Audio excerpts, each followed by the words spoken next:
Hey, Fred Reed here from CNY Alive. I hope you all had a great St. Patty's Day weekend. I sure as heck did. This week I want to say thank you to Julie and James from the listening room at 443 for letting us host our interviews out there. It's a big help to us. It's a great venue, and I really appreciate their allowing us to host our interviews there. You know, there's a ton of local music in Central New York and a whole mess of talented musicians. And this week we got to meet one of the newer bands that have just come out in Central New York. We had a great conversation with Bugging Out at the Listening Room 443. So I really don't want to hold this up. I want to send it right over there now, and let's get it going.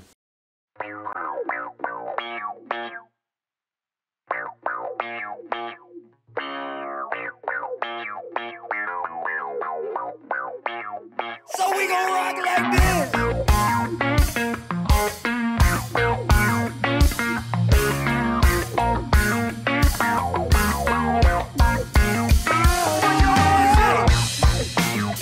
Got out your friends, they're running around the town, they're talking on my name, tell them fight down. So, who are you guys? What's your names? Fred Reed. Okay, there's two Fred Reeds here. Nah, Michael Leary, vocals. Taylor Horseman, guitars. No, your vocals too, though. Vocals. Don't sleep. Yeah, this guy got a good voice. This guy got a good voice, and we gotta let the world know. There you go. My name's Ryan Siriano, aka Whack Job, and I play bass guitar. With an H. Whack Job. With an H. I'm Jacob Wojcik, and I play the dwams. The dwems. The dwems, not so the not drums. just one, but many. Yes. Like he doesn't play Many one guitar at a drums. time. He plays many guitars. Several guitars. Several guitars. Yes. And what do you do again? Whack? Yeah, Bass? no one. Bass. Slapping the bass, One whatever slapping you want the to bass say. around. So the name of the band is Buggin Out, and we haven't ran out the door yet. Why don't you tell me where you guys developed that name from to start off with? So, you know, when this band originated, it kind of started with our song Funkity on our Hideous EP we put out last year. It was a riff that sounded, I wrote it when I was in college, it sounded like if Jimi Hendrix was really pissed off or something. I was like, this is weird, this is cool. And Ryan and I have been buddies for a long time. We got together and played around with it. He was playing bass at the time. Like, let's find a drummer, you know? And we went through a couple of drummers, and we eventually got together with Jake. And I ran into Jake working at a retail store. He was like, yeah, I got this gig down at Bridge Street or something like that. And I was like, yo, you should come jam. And well, we went to your grandparents' house. yes, we plugged our shit in, and I don't even know if I said anything to Jake. Maybe like, what's up, dude? We played, and we didn't stop playing or say a word to each other for probably 45 minutes. Like, we played a 45-minute straight song, and we were like, Just felt right. okay, this is our guy, Yeah. you know? And so we were just like, so we got our sound, you know, the Buggin' Out sound that you hear now, and we're like, you know, we were kind of going for rock, but not, and I come from a hardcore and metal background, but not quite to that extreme. Something that makes you want to just freak out and just be yourself and break out of the barriers of whatever society has us in now, but something in a prettier package is not as abrasive as metal or hardcore. So it packs a lot of punch, a lot of energy, and we wanted to make it very 2019, you know. So we have this cool vintage, like I said, a pissed off Jimi Hendrix vibe mixed with Mike coming from a hip hop background, bringing his flavor to it, which really kind of makes it a more modern sound. And that was kind of the same thing when Mike came. It was the same thing. As soon as Mike plugged in and started singing, it was, I don't know if we played for 45 minutes straight. We played some of our own stuff, but it just felt right. We just knew as soon as the four of us were in the room that, you know, this is I Buggin' still Out. remember like looking at it. Yeah. Whenever you came in, you're like, hey, I'm Mike. You're And like, I didn't mean to gloss over Mike, because we've been a band for 4 years. Mike just joined us about a year ago. We never played a show, we never put out any music until last year, because we just did not have the right vocal to represent what Buggin' Out was. But we knew our shit was good. We're like, we're going to keep playing, we're going to keep practicing every week. The three-piece. I tried doing vocals, did not work, did not. I would have been down. I'm a good background vocalist. see, How's it going, guys? Mike's got the that's special not it, sauce. Mike's got the special sauce. Yeah. And So you're telling me you guys are like a Big Mac now? Yes. yeah, we're big So time. he's Thousand Island dressing. Yeah. I'm definitely, The Big Mac sauce. Definitely a little sauce in there for sure. So what you're telling me is you're a pissed off Jimi Hendrix that plays hard rock that's really nasty but doesn't bleed? I don't think so. We're a little getting bit close. of We're There's getting no close. blood at the shows. There's more. Hell, there's been blood. There's one. But nothing like. There has been blood. Yeah. At our last show. Dislocated shoulders. No, there was actually. But it's it's blood. It's love blood. Not to It's scare happy anyone, blood. because it's I a don't lot of think you fun. should say that on camera. Love blood. Yeah, that's. What? Of course you want to What's wrong say with that that? on camera. It's okay. We'll blur the blood out. Yes, let's. It'll be blurs on the screen during the love blood area. So yeah, well, there's definitely some energy at the show, some moshing and lots of crowd interaction, which is that's where we thrive, is in our live setting, absolutely. So we have our shows coming up at the Lost and whatnot. And we just that's definitely what Buggin' Out's about, is bringing a ton of energy and just letting people be themselves at our show. So, do you guys play only your music, or do you do some cover songs of different bands besides Pissed Off Jimi Hendrix? I mean, we might throw like one or two. Yeah, it's And, mainly our own stuff. yeah. It's all your own stuff. And what's cool about that is it's always a little out of left field. We never like to play something that's obvious. Oh, I want you to think like I think the it number- sounds familiar, but I don't know who it is. And then after, like, hey, what was that song you played? Oh, it was. Yeah, the number So one Fresh, thing So people Clean. want us to do is like Rage Against the Machine, Yeah. and we just yeah, we definitely keep it funky. Definitely like Yeah. put our twist to the covers that we do and try to make them bugging out. We Yeah, tend we to want- do hip hop stuff. Actually, Yeah. we cover Yeah. a Jay-Z song, Outkast, What and was we the put thing a rock flavor onto it. And a lot of times that doesn't work well, but I think in our case it tends to be Yeah, pretty cool. yeah. People enjoy You guys it. lie through it okay? Yeah, yeah. The first video we put up on Instagram, like as a band, was Yes. Was Jay-Z was it public Jay-Z? service announcement. Yeah, it was public service I remember announcement, that. and People loved really it. liked it. Yeah. People loved it. And people, I mean, they really like just the rock twist on a hip hop song. I think people really like it, not just Buggin' Out. Just think it's people, our generation.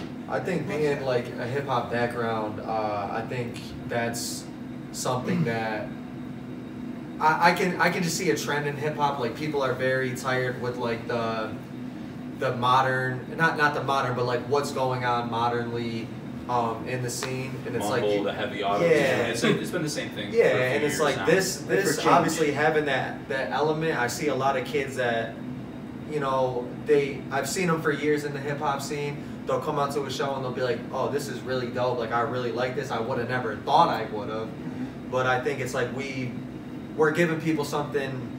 I mean, I never really knew much about Rage Against the Machine. I guess I can hear. Would you say Rage in the Machine? Yeah, Like, Rage hey, in you the guys like Machine. Rage in the Machine, right? But so I see like older people, like 30s, 40s. They're like, you guys are bringing this thing back, and like I think that's what I like a lot is I don't know a lot of the things that you guys came up on.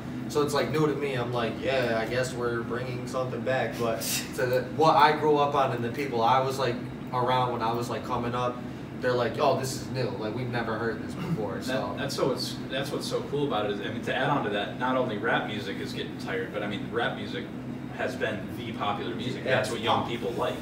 And now it's like, okay, this is getting a little old, a little repetitive. Very but redundant. I think with Buggin' Out, we're able to bring so many different flavors. If people like funky, bluesy, sweet guitar licks, they like Buggin' Out. If they like metal and hard rock, they like Buggin' Out. If they like hip hop, they'll like Buggin' Out. Yeah. There's elements weaved in, I think, in a perfect balance that. A little R&B in Yeah, that. I mean, my grandma, who's 87 years old, she came to our last show, or 2 shows ago. She was almost stayed for like 20 minutes, it's getting late. She stayed for the whole fucking hour and a half and had a blast. And with 18-year-old, I mean, it's pretty accessible, which I think is unique for certainly a young person's band. well, that's why with like the nose bleeding Jimi Hendrix thing, I feel like there's elements of that stuff. But it's all love, because it sounds more aggressive than it is. It's all love. But I think there's like more to it though. Like you said, there is like There's people in the pit there's with like smiles on R&B. their face. Yeah, there's Oh, like yeah. a R&B. I'm saying like the actual Yeah. style of the music. Like I think we can. I don't even think we've really tapped into everything yet. I think we're still. Every time we get together, We we're say doing, whenever we're in practice and we're building a set list, we're always like, what are we going to play? And we always think of, let's put them on a roller coaster. Let's change the dynamic. Let's hit them hard, slow it down, let them cool down, let them have some fun, feel the music, and then end it right in their face. And then you got the people in the pit. And I don't think we've got the perfect roller coaster yet, but it's like we're making a nice amusement park full of different things, you know. So when you guys are playing live and stuff, let's just go over a couple things. It's like, so what you just said really is you guys try to set up a nice rhythm for the night. Keep everybody interested and leave them wanting more. Yeah. Do you ever call audibles? Like just change? Oh no, we're not gonna play this song. Yeah, once, a change couple it. times. So our last show at King's, I just want to say this man right here. big curveball. I know this man a lot. So Mike was sick that week, and halfway through the show, his voice went out. And this is like our biggest show. Yeah, we were the only band for the night. We were supposed to play with another band. Lay Special, and they had to, for whatever, they had to cancel. But so it was just us, and we had 120 people that were like, holy shit, halfway through the show, we can't end it. And I'm now. like mute. Like I'm literally like noise isn't coming out of my throat. So thankfully we had those days where I was aspiring to be our vocalist, and I remembered some of the lyrics, and we were able to make it through, and we had to call a couple audible. I think we took a couple songs out, but I'll tell you what, it ended up being a crazy show. Mike was just like our hype man in the crowd, and like I think the energy skyrocketed after you lost your Well, I was heard about I it. didn't know that. No, I was heard about it. Like I was. it's not aimed for that. I definitely. I mean, you saw me. I'm like throwing shit in the street. Like I was pissed off. He was very pissed. Yeah, Because like we looked was forward to mad. this for a long time. It was like Duke was in town playing SU at the Dome, so it's like college game day, Saturday night. Like it was the main event. People are pumped. And then probably like 7 songs in, something like that. I go, but like you told me, you're like, yo, don't even worry about it. When we came back in, because we like took a break, we kind of talked over what we were gonna do, and you just told me like, bro, we back against the wall, like we gotta go do this shit, like this. We came back and we regrouped. We had a little 5-minute huddle and like kind of came up with a new plan. And we came back inside, just like we're doing it. This is it. And we came back out to our song called "Better Than I Ever Been," and he came out like fire in his eyes, like I don't know what the fuck I'm gonna do right now, but we're gonna make this happen, And one of his lines in that song is, "Had 2 options: get it up or get it poppin'. Now I got they feet stomping, and I'm better than I ever." So like with his hoarse ass voice, with that fire in his eyes, coming back out to like songs with that kind of energy, people were like, "Holy shit!" Like these guys are literally giving it all they have right now, and it was fucking sick. So when you guys do play, is there like, do you like try to give something to the audience as a message, not maybe a message, but a feeling or whatever? What are you guys trying to really get to your audience? I think you really sum it up really well every time we do All or Nothing. Like your speech before is really the message, Yeah, I mean, just the way the world is right now. We're kind of in a weird place. I think I always refer to social media, but I think it's put a weird dynamic on people's relationships with each other and with themselves. You're so quick to compare yourself and tell yourself why you're not good enough, Right. and this and that, because someone else is out there doing it better. And we just want to say, with all the fancy, crazy shit you can do nowadays, like, and the people that are better than you, fuck it. Just if you're passionate about something, just do it, and just live your life, and just love yourself, and just love people as they are, and that's what we're about. We just have instruments, and we play them for what they are. We don't have any crazy special effects or anything, and not to knock that, but just that's what we're about. Very raw energy, and we encourage people at the show to be themselves again. I love the no phone thing, just like be right here in this moment, and unplug for a bit. Just listen to some music, and just have fun, and that's really what Buggin' Out's about. I think that's what people like the most about us too, is like Jake. One thing that's always stood out to me with you is I remember one time we were getting ready for practice and I didn't even know this about you, and you were like, yeah, I did my breathing exercises and whatever. I was like, what are you talking about, to drum? And we're about to practice, like, why do you even care, And I think Jake's like the type of dude, I think Jake is like, the drums are definitely, I feel like, would you guys say like the heart soul of the song? Without good drums. And I think Jake like symbolizes like what we are. It's like, it doesn't matter what the fuck, give him a couple clothes on it, give him clothes on his back, he doesn't give a fuck what it is. He's gonna go out there and give his heart. And I mean, I've just learned like, I'm the last foundation, and it's very true. Your rhythm section always is. I mean, really, no song is good without the bass and the drums really doing their thing. Yep. And they can really change they can change the overall sound of a band or a song by just a simple change of what they're doing. And you guys can still do what you're doing, and they put a different feel on it. So be careful about that too. Yeah. They look dangerous. So you guys have a single coming out soon. Yes. Anything about that you want to talk about real quick?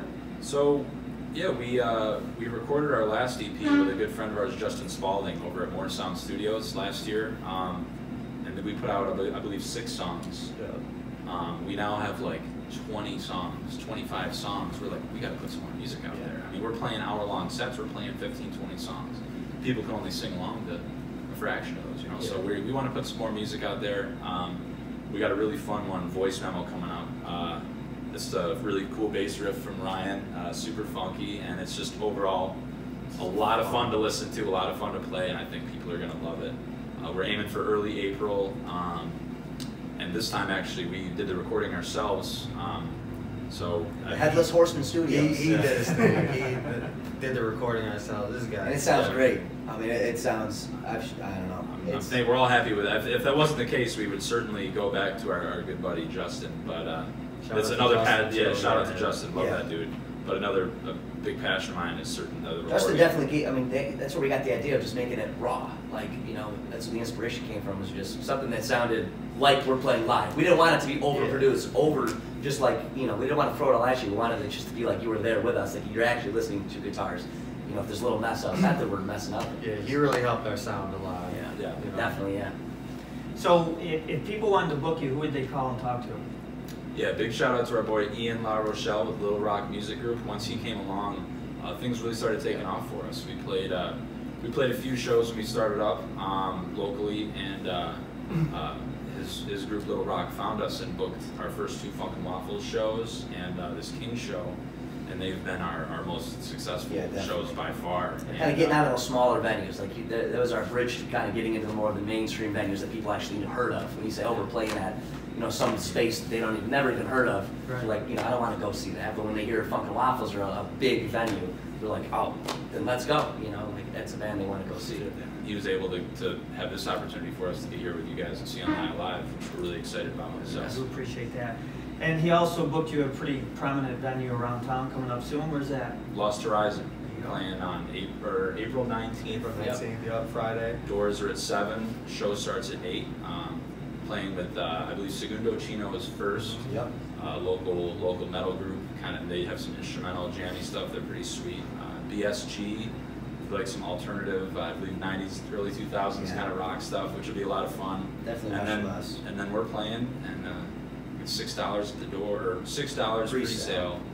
$10 at the door, and it's going to be a lot of fun. Lost Horizon's a great venue. A lot of us grew up going to shows there. The pre-sale tickets they can get on the Lost Horizons website? That's correct, okay. Yep. That's all great stuff. Anything else you guys want to bring up, talk about before we, bug you out of here?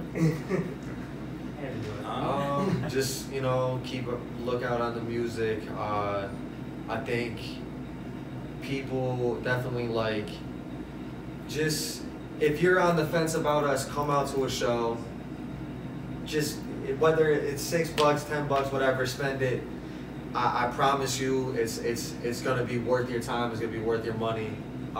If you want to come see us and you can't afford to spare the money to come see us, I will buy your ticket. See that, and I think that's something I want to really touch on about Syracuse, Central New York. The music scene is I see a lot of people saying there's not really a music scene. Nah, there's a good music scene. Mm-hmm. It's just we can only do so much. We can't come see ourselves. We can't, and speaking for every band in the area, we can't stand in the crowd for ourselves.